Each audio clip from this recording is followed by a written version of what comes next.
Trillions of dollars of investment are needed to deliver clean, sustainable, and resilient economies. This represents not just a challenge, but also a significant investment opportunity. To unlock this opportunity, we need to scale capacity building that is impactful, data-driven, and focused on the needs of emerging markets and developing economies. That's the mission of the Global Capacity Building Coalition, or GCBC. Launched at COP28, the GCBC was created to better connect funders, providers, and users of capacity building. We drive collaboration, foster innovation, and use data to promote action.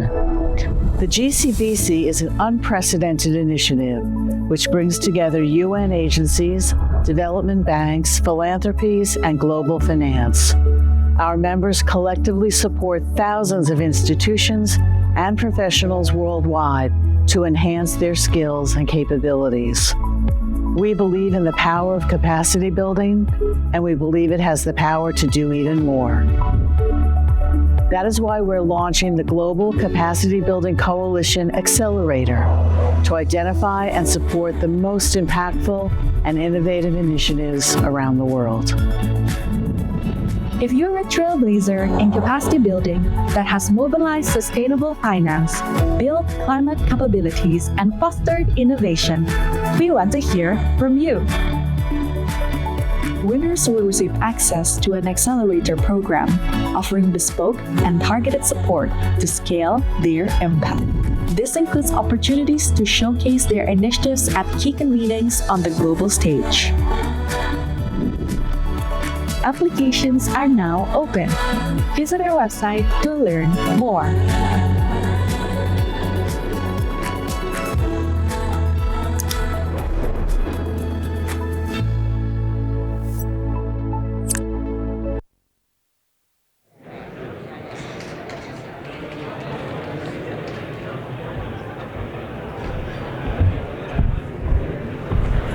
Hello, everyone. Thanks for joining.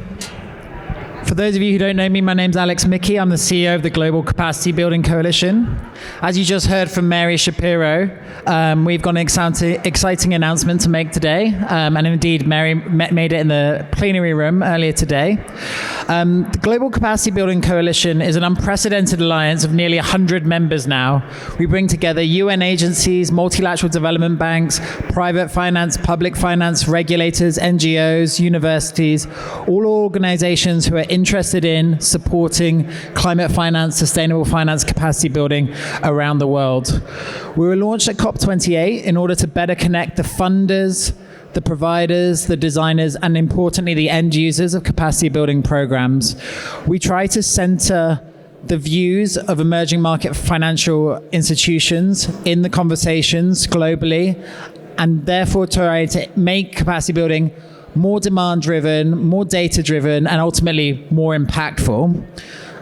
As part of that, we heard that the landscape on capacity building is actually very confusing, duplicative, fragmented. So at New York Climate Week, we launched a one-stop shop on capacity building and learning materials. So we have over 300 resources from over 70 organizations on our platform. We have an interactive global map of case studies. We heard case studies are the most useful things for financial institutions around the world. So I do recommend that you go there and check it out. We believe in the power of capacity building. We know that it can do even more. The most impactful initiatives around the world have about 20 to 100x the return on investment. So $1 of investment in capacity building, particularly on project preparation, can mobilize over $20 in sustainable finance projects. That's why we want to unearth the most impactful, the most innovative initiatives that are out there and support them. So early today and just now, Mary Schapiro launched the Accelerator. So we're looking for the best initiatives around the world, and we're going to announce them, showcase them, spotlight, and support them in order to scale, to replicate, and to share their learnings of what works around the world. So I'm joined here today in the Ecosperity Action Hub by one of our judges who will be judging with Mary Schapiro the applicants. Nana Lee, who's the head of Sustainability and Stewardship in Impax Asset Management and the Director for Apax. So thank you for being a judge. Thank you for joining us today. Why don't you just start by telling us a bit about you, your background, and what brings you to be a judge on the Capacity Building Coalition Accelerator? Yeah, thank you, Alex, and thank you, GCBC, for having me here. So I'm Nana Lee with Impax Asset Management. I think my journey with the sustainability field started about 10 years ago, and I am a student of finance major, all straight from undergraduate to postgraduate. But at the time, there wasn't actually a course for anyone who is interested in sustainability. So I have to say my capacity building journey started with my job. I actually learned by doing all the jobs I have pastly in Asian Corporate Governance Association, now with Impax. So I have done quite a lot learning from my colleagues and also from my counterparts while I'm doing my work. I think now we are in a different age. There has been a lot more supply and demand on this field. So I'm very happy to contribute anyhow I can to within this process. Thank you. Thank you. So in your experience, what would you say are the biggest gaps in the capacity building landscape? Which areas have the biggest impact? I think, first of all, we have to have a more standardized definition of all the topics we talk about. There are a lot of terminologies, a lot of organizations that are doing significant work in this field. However, now, if you talk about climate, if you talk about sustainable finance, for example, everybody can talk about different things. So I think, first of all, we need to have some more standardized training so that we are on the same page when we have conversations. That's first one. And in this field and also within this region, I think there's still a lot of challenges on transparency and accountability. So that also says to how important it is to build a capacity for the senior leadership when they are talking about these things.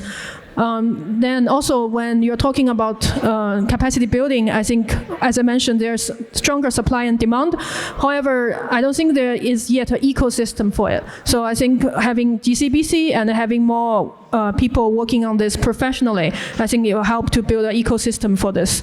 The other thing is also when you're talking about capacity building, it is important to think about. Now we have some trained professionals on this, but some of their opinions are not actually incorporated into their strategic making of the firms.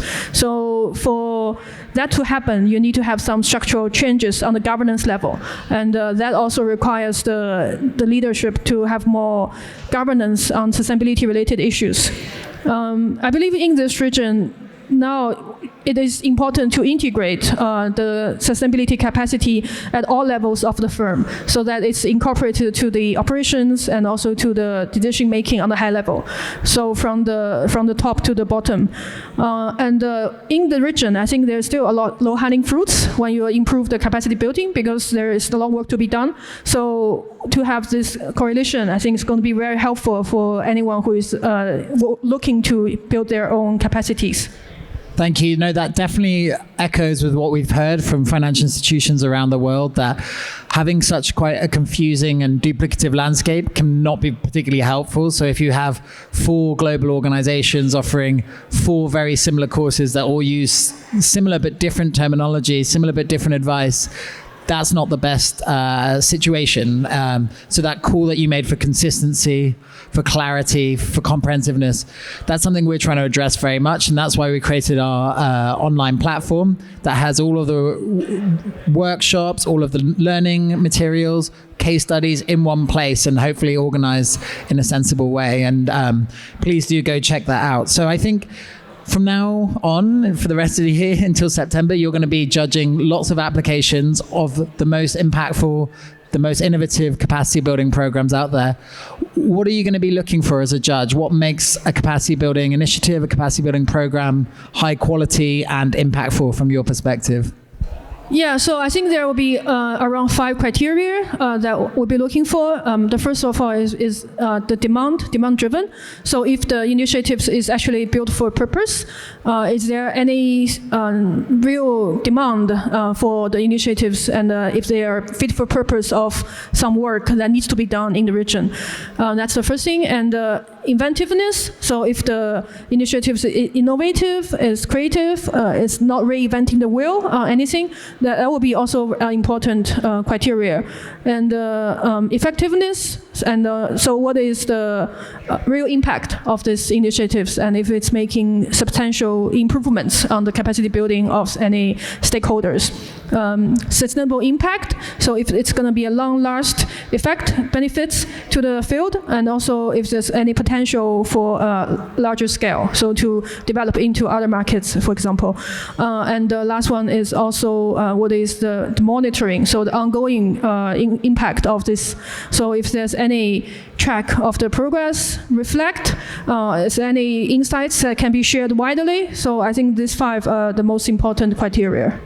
Yeah, no, that last one's particularly interesting because although there's a lot of attention on capacity building, on technical assistance, and actually quite a lot of activity around the world, there's not really very good metrics out there, standard metrics to measure impact and what works. And one of our missions is to make capacity building and technical assistance more data-driven and therefore more targeted in its impact and hopefully more impactful over time. So I think that's a really important one.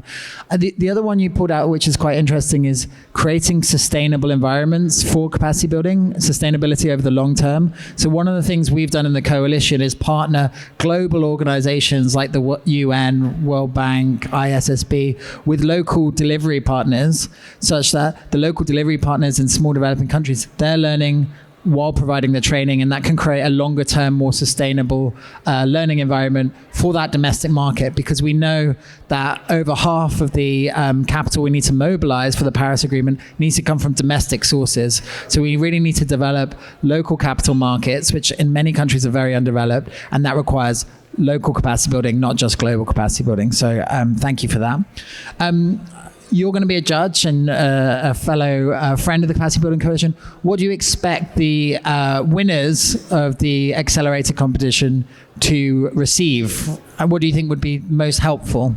Yeah, sure. So here, I'm broadcasting the competition to get more applications. I was told, so the first benefits will be we will get tailored support for your initiatives. So select candidates will receive advisories from experts, and also there will be practical support to help you implement and improve your initiatives, and also to help you address your challenges. The next one is also you will have global recognition. So the winners or the selected candidates will have the opportunities to present, showcase their work at high-level international conferences, such as the Climate Week or COP. So let's see how that comes. And the last one is also you get, of course, the opportunity to talk with other partners and also to learn from other successful initiatives and also to grow your connections globally. Great. Yeah. So I think it's something we've been doing already since we were launched at COP28, is facilitating those partnerships and supporting actual capacity building around the world. Recently, there was a good case where Strathmore Business School in Nairobi partnered with the ISSB, African Development Bank, and GFANS to run a 2-day training program on climate disclosures, measuring climate risk. And that was, to your earlier point, multi-tiered. So there was a C-suite level in the morning, and then there was more of a sustainability team and investment team sessions in the afternoon. So things like that, the Capacity Building Coalition can help you with. It can help make those partnerships with the global organizations. It can help provide the facilitation of those capacity buildings in places like the African Climate Summit or COP, as you say. Finally, any advice or words of wisdom for people who might apply to the Accelerator? Yeah, I think now, think about we are doing this capacity building coalition, and you can tell that there is still a big room to improve in everybody's capacities in the field. So I would encourage anyone, do not hesitate if you don't think your initiatives are immature enough. That is totally fine, as long as you think it has a chance to be applied or to be useful to anyone. Just feel free to apply, and we will be the judge of that. So we want to have more and more, as many as applications possible to wider the broadcast, I think, of the work. Brilliant. Thank you so much. Yeah, so for anyone out there working on capacity building, please do go to the website, capacity-building.org. Have a look at all of the platform, the materials out there, but also crucially apply to the Accelerator, and you might get some fantastic supports and collaboration opportunities. And please do share with your network. We've got a couple minutes left if there's any questions or comments from the audience.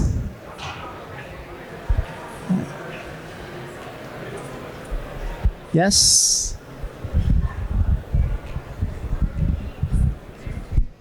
I've got one question. First of all, thank you so much for this initiative. I think it's very much needed. On a personal level, as someone who does capacity building, it's very time and resource intensive. So the more we can streamline the efforts, I think the more impact we can have. You've touched upon this point a bit in your conversation, but I was wondering, how are you going to make sure that regional considerations are integrated into the trainings, the sessions that you develop? Thank you. No, it's a really, really good point. Shall I go first and then you can chip in? I think. Yeah, I think so. As an investor, when I do engagement with companies, I make sure to understand how the company is helping the leadership, which is the board members, to build their skill set on this. So as I said, even if now you have the knowledge about sustainability, you actually need the opportunity to practice so that can become part of your skill set. So with the with the applications, I think we will see the same. See how they actually apply that into their daily work, for example, and at which level of the company, of the work. So I think that will tell how is actually the organization involved in all this. So that will be one way to tell, I guess. Yeah. Just to add to that, I think, countries around the world, regions are just phenomenally different. I mean, that sounds like a very trite, obvious thing to say, but it's really true.